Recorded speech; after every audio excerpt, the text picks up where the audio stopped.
오늘은 성령 강림 주일로 지키고 있습니다. 특별히 요한복음 15장의 말씀은 1절부터 시작해서 오늘 본문이 말씀이 기록되어 있는 이 전반부까지 포도나무이신 주님과 함께 너희는 가지라라는 이 말씀을 우리에게 하시고 나서 우리를 향해서 친구라 말씀하십니다.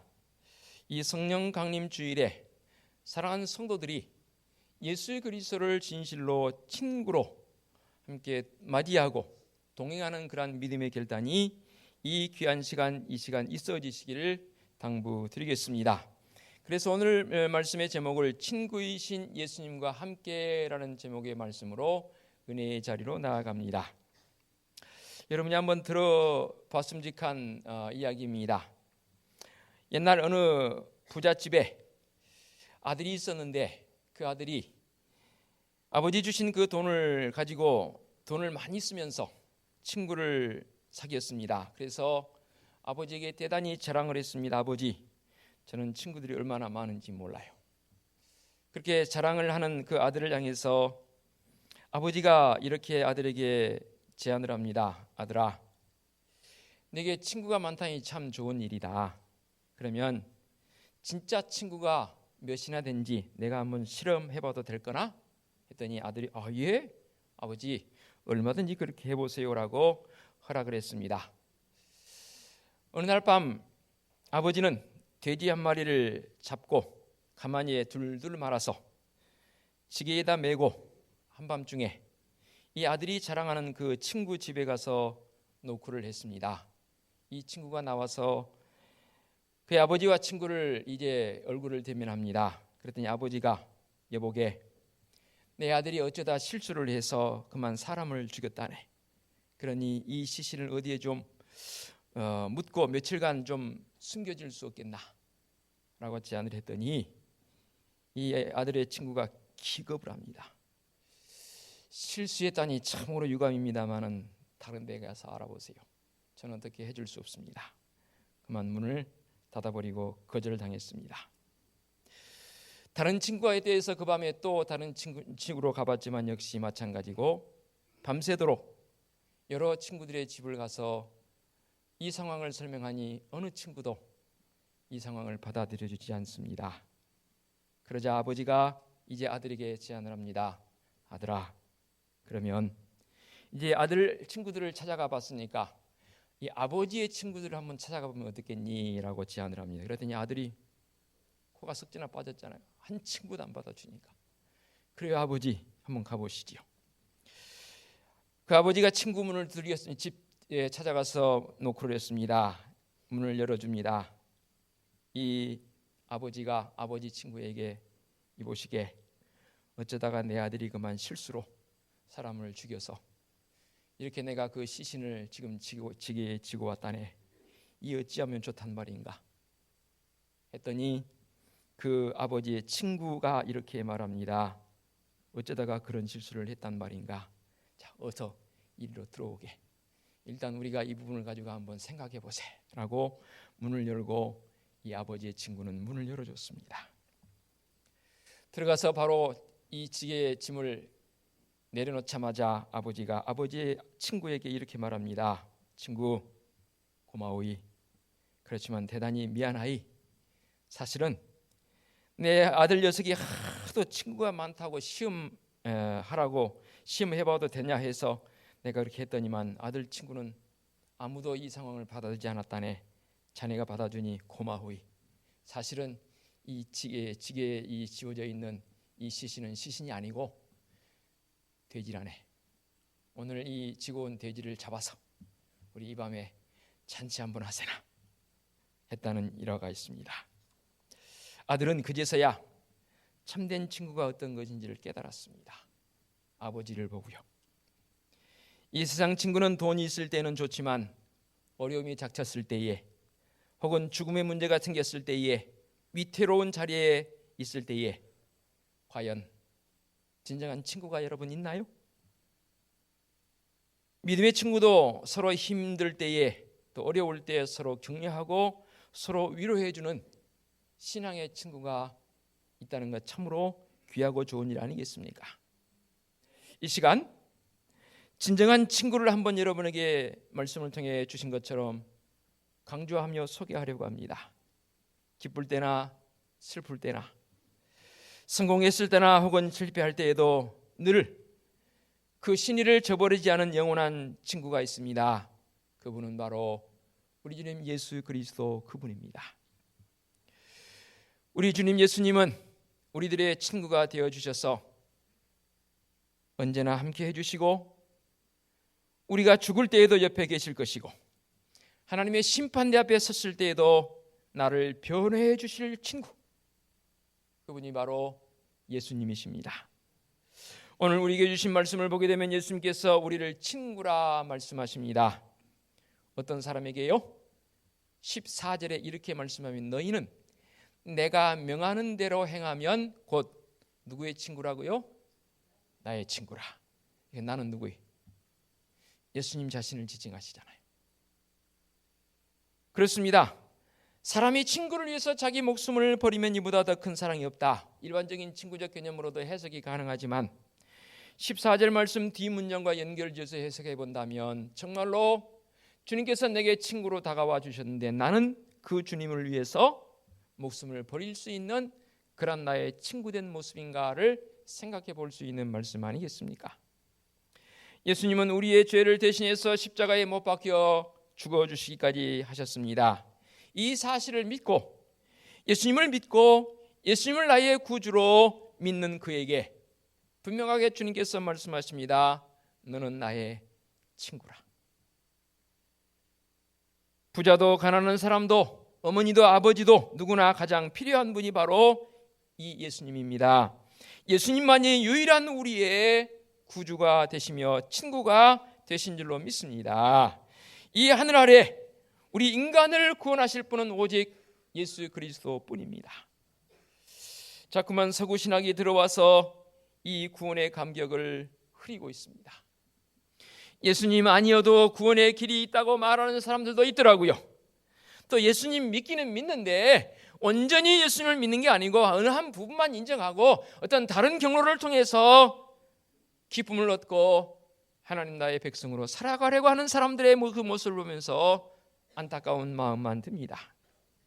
예수 그리스도를 믿는 자에게 언제나 함께 하시는 친구 되시는 우리 주님, 기쁠 때에도 친구요, 슬플 때에도 친구요, 성공할 때에도 친구요, 실패할 때에도 친구며 심지어 죽을 때도 함께 해주시는 친구 되신 주님, 우리에게 왜 이런 친구 예수님이 필요한 이유를 제가 이 시간 몇 가지로 나눠서 은혜의 자리로 더 깊이 나갑니다.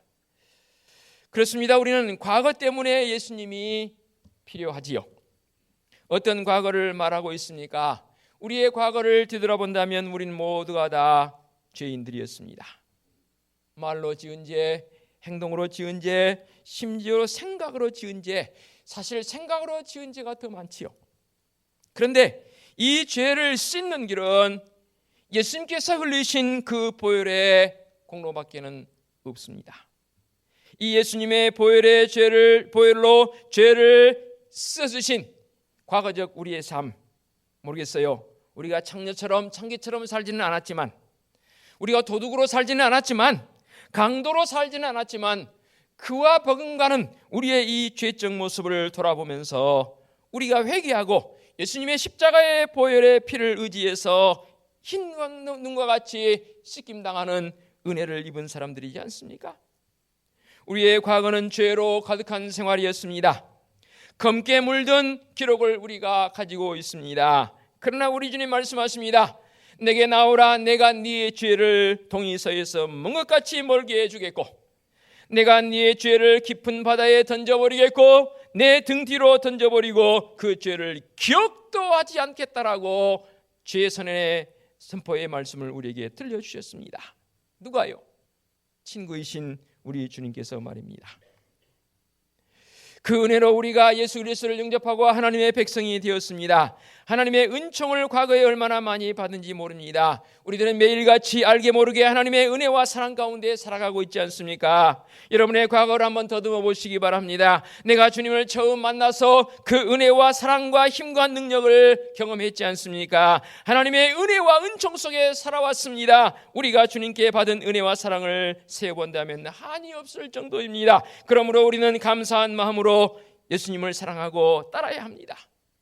우리 주님은 참으로 좋으신 주님이라고 그랬지 않습니까? 이 좋으신 예수님을 친구로 함께 동행하며 산다는 것 더 없는 은혜입니다. 이런 은혜가 있을 때에 우리는 주님 앞에 얼마나 많이 다짐하고 결심했는지 모릅니다. 주님, 내 생애를 주님께 바치겠습니다. 그런 결단을 했던 과거적 우리의 다짐도 있었고요. 성령 충만의 은혜를 받았을 때 나는 부족한 죄인이지만 주님의 은혜에 보답하기 위해서 내 생애를 주님을 위해서 살겠습니다라고 결심했던 우리의 과거적 삶의 모습도 있었습니다. 과거를 돌아볼 때 우리는 내가 성도임에 대해서 얼마나 감사했는지 모릅니다. 그런데 지금 나의 모습을 보니 그때 생각했던, 그때 다짐했던, 그때 결심했던 것들은 다 어디로 가버렸나요? 그럼에도 불구하고 여전히 나를 친구로 대해주신 우리 주님의 모습, 과거적 나의 그 모습이 있음에도 불구하고 주님, 이 시간 현재 내 삶을 향해서 여전히 친구로 다가오고 계십니다. 매일의 생활에서 우리 주님의 도움이 없이는 살아갈 수가 없습니다. 예수님이 안 계신다면 우리는 안개 속에서 길을 헤매고 다니는 우리의 인생이 될 것입니다. 우리의 인생을 안개라 같이 했지 않습니까? 한 치 앞도 바라볼 수 없는 우리의 인생인데 주님께서 나와 함께 하심을 통해서 죄악의 길에서 유혹의 함정에서 우리를 건져 주셨지 않습니까? 그렇습니다. 우리 주님께서 우리와 함께 하시는데 내가 무엇을 주저하고 있단 말입니까? 제2차 세계대전 당시에 있었던 일화입니다.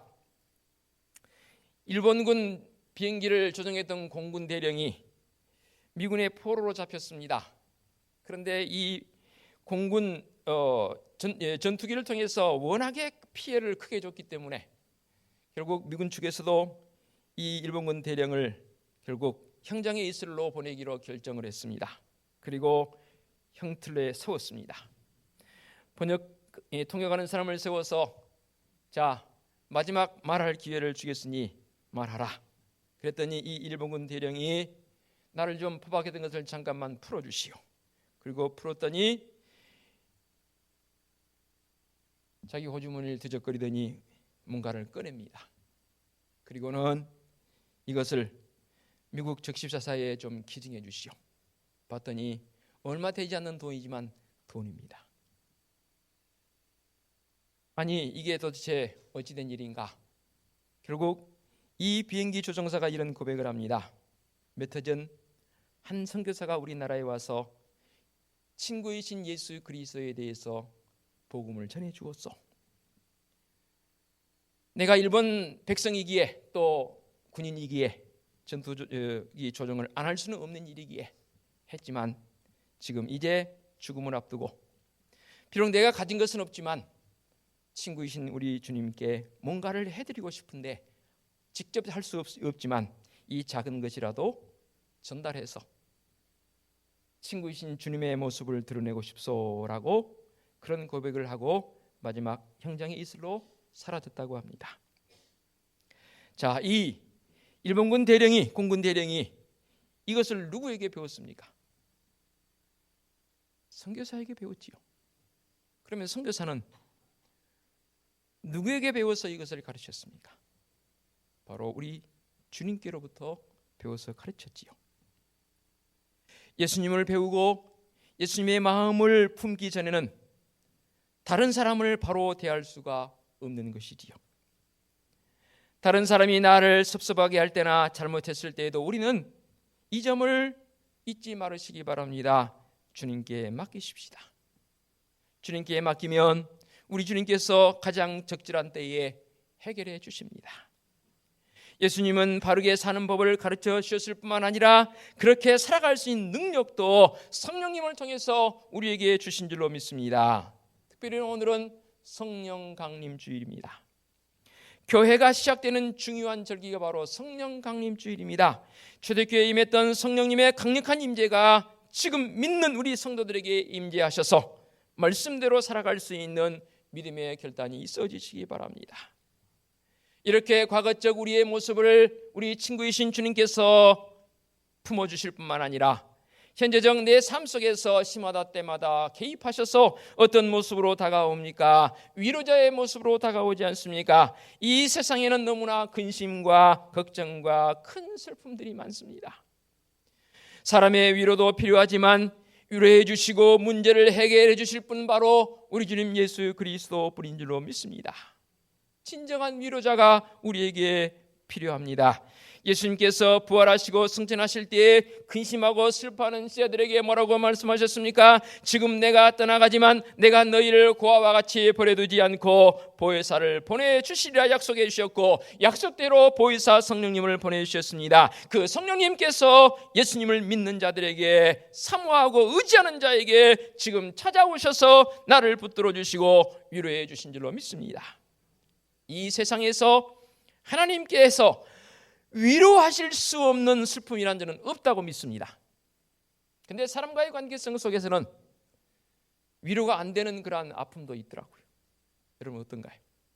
살아가면서 힘들어할 때 누군가 와서 위로해 줄 때 이 위로가 되기도 하지만 한마디도 위로가 안 될 때도 사실 있더라고요. 그런데 우리 주님께서 친구로 찾아오셔서 내 마음을 어루만져 주실 때에 조금 전에 표현했던 것처럼 위로할 수 없는 슬픔은 하나도 없는 줄로 믿습니다. 그러므로 예수님을 믿는 자에게 우리 주님은 어떤 슬픔과 근심도 넉넉하게 위로하시는 친구이신 주님인 줄로 믿습니다. 그뿐입니까? 우리 주님께서는 현재 나를 중보하시는 중보의 모습을 가지고 계십니다. 어떻게 중보하신지 아십니까? 어느 집에 5남매 자녀가 있는데 6남매 자녀가 있는데 아들만 5, 막내가 딸입니다. 이들이 나름대로 장성해가는 과정 속에서 부모, 특히 아버지가 이 딸을 얼마나 이뻐하는지 몰라요. 저는 딸이 없어서 딸의 이쁨을 직접 경험하지 못했습니다만은 직간접적으로 여러분 아시지 않습니까? 딸이 얼마나 이쁘고 귀한지 몰라요.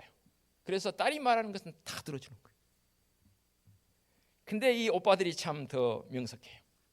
자기들의 의견을 아버지 부모님에게 말하면 특히 아버지 들어줄 때도 있지만 안 들은 게 더 많아요.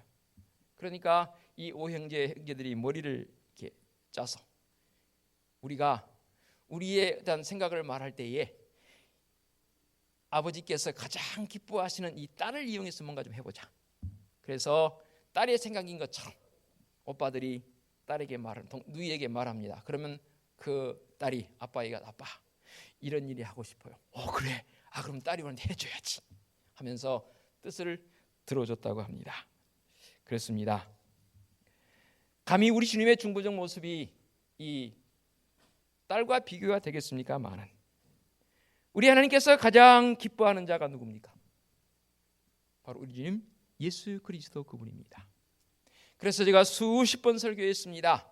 주님께서 세례 받으실 때에 또 주님께서 변화산상에서 변화되어질 때에 하늘로부터 소리가 있어서 이는 내 사랑하는 아들이요 내 기뻐하는 자라 여김을 받았던 우리 주님 예수 그리스도, 그분이 나의 친구라는 사실입니다. 그러므로 나의 어떤 여건들을 보시지 않고 내가 그 친구이신 예수님을 나의 주님으로 내 마음속에 품었기에 우리 하나님께서도 그 품은 예수 그리스도의 그 모습을 보시고 나를 향해서 어여삐 여기시고 이 땅에 살아가는 동안 하나님의 뜻을 이루고자 하는 우리 믿음의 성도들의 간구와 기도를 다 들어 응답해 주신 줄로 믿습니다. 이런 주님께서 내 친구가 되어주셔서 이제는 과거와 현재뿐만 아니라 미래적 관점에서도 우리 주님께서 친구가 되어주시겠다라고 여기 약속을 하십니다. 미래적 관점의 가장 큰 문제가 여러분 무엇입니까? 여러분들에게는 미래에 주어질 일 가운데 어느 게 가장 크다고 느껴지십니까? 성도들마다 다 다르겠지만 한 가지 공통점으로 추격해 본다면 바로 죽음의 문제입니다. 지금 여기 계신 분들 한 분도 나는 죽지 않을 수 있어라고 장담하실 분 있습니까? 모두가 다 죽습니다. 죽음은 죽음인데 이 미래적 죽음에서 과연 우리의 죽음이 어떻게 되어지냐는 것이죠. 내게 죽음이 찾아왔을 때에 일어날 일들에 대해서 한번 여러분 생각해 보셨습니까? 어느 날 매스컴을 통해서 뉴스를 통해 들려온 소식들은 처참합니다. 잠시 몇 분 동안, 불과 1, 2분 동안 지진이 일어나서 땅이 흔들렸습니다. 건물이 완으로 무너지면서 그 건물에 매몰되는 사람하며 등등 하루아침에 수많은 사람들이 죽는 현장도 우리가 매스컴을 통해서 봤습니다. 심지어 오래전에 우리나라에서도 한 백화점이 무너짐을 통해서 그 건물 잔해에 깔려 목숨을 달리한 그러한 과거적 일도 있습니다. 이런저런 여러 가지 것을 봤을 때 그 죽음의 문제와 나와는 상관이 없다고요? 아닙니다. 이 죽음의 문제 지금도 우리와 상관이 있습니다. 그러나 주님께서 이 죽음의 문제까지도 우리에게 이렇게 말씀하십니다. 너희는 마음에 근심하지 말라. 하나님을 믿으니 또 나를 믿으라. 내 아버지 집에 거할 것이 많도다. 그렇지 않으면 너희에게 일렀으되 내가 너희를 위하여 거처를 예비하러 가노니 가서 너희를 위하여 거처를 예비하면 내가 다시 와서 너희를 내게로 영접하여 나 있는 곳에 너희도 있게 하리라. 분명하게 우리에게 죽음의 문제가 주어지긴 하지만 미래적 관점에서 봤을 때 요한복음 5장 29절의 말씀처럼 선한 일을 행하는 자는 생명의 부활로, 악한 일을 행하는 자는 심판의 부활로 나오리라고 말씀하고 있습니다. 선한 일이 무엇입니까? 예수 그리스도를 친구로 믿는 자들, 예수 그리스도를 구원의 감격 속에 받아들인 자들, 그들이 바로 선한 일을 행하는 자들이지 않습니까? 그들에게는 생명의 부활이라고 했습니다. 죽음은 죽음인데 분명 우리는 생명의 부활로 심판대 앞에 선다 그 말입니다. 그러나 악한 일을 행하는 자는 예수 그리스도를 친구로 아니 믿지 않는 자들에게는 심판의 부활로 나온다 그랬습니다. 그 심판 이후에 무엇이 있습니까? 바로 영원성입니다.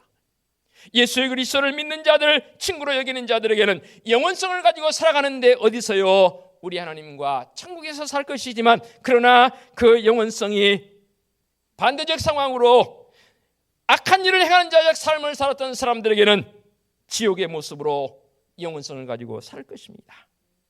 그렇습니다. 그러므로 우리는 이 시간 바른 신앙 고백으로 나아가십시다.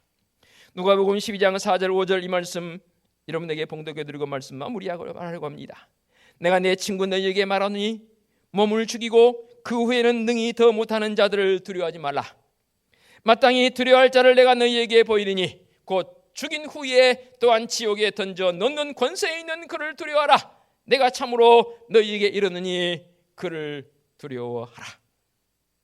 미래의 죽음과 심판과 영원한 삶 때문에 그로 인해서 우리에게 친구로 다가오신 우리 주님 예수 그리스도, 그분을 진정한 친구로 받아들이시기 바랍니다. 여러분 예배 마치고 만일에 2시에 어디서 친한 친구 만나기로 했습니다. 그 친구를 만나기로 내가 가서 연락을 해서 만나기로 했던 친구가 내게 전화가 와서 연락이 와서 만나기로 했건 그 친구를 만나기로 하면 여러분 마음 어떤가요? 가기 싫어요? 죽을 맛이에요? 모르긴 해도 마음에 설렘이 있을 것입니다. 또 정말로 내가 좋아하는 친구라면 그 친구 먹고 싶어 하는 거 내가 돈 들여서 사줄 수도 있습니다. 그 친구 만날 때 여러분 마음속에 기쁨이 모르긴 해도 일반적인 사람 만나는 것보다 더 있을 것입니다.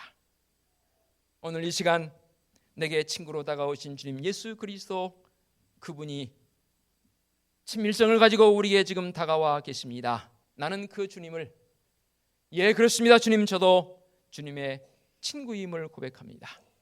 심지어 나를 위해 목숨까지 내어주신 친구이신 예수 그리스도, 나도 이 친구이신 예수님께 내 목숨까지도 드리겠습니다라는 결단이 있는 믿음의 성도들의 삶이 되어주시기를 부탁을 드리겠습니다. 기도합니다. 거룩하신 아버지 하나님, 우리를 친구로 불러주시니 감사합니다. 아니, 우리 주님께서 먼저 다가오셔서 친구로 삼아주시니 참으로 감사합니다.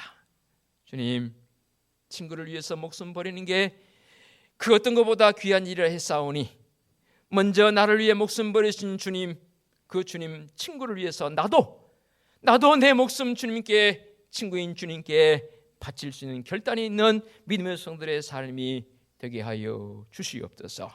예수 그리스도의 이름으로 기도하옵나이다. 아멘.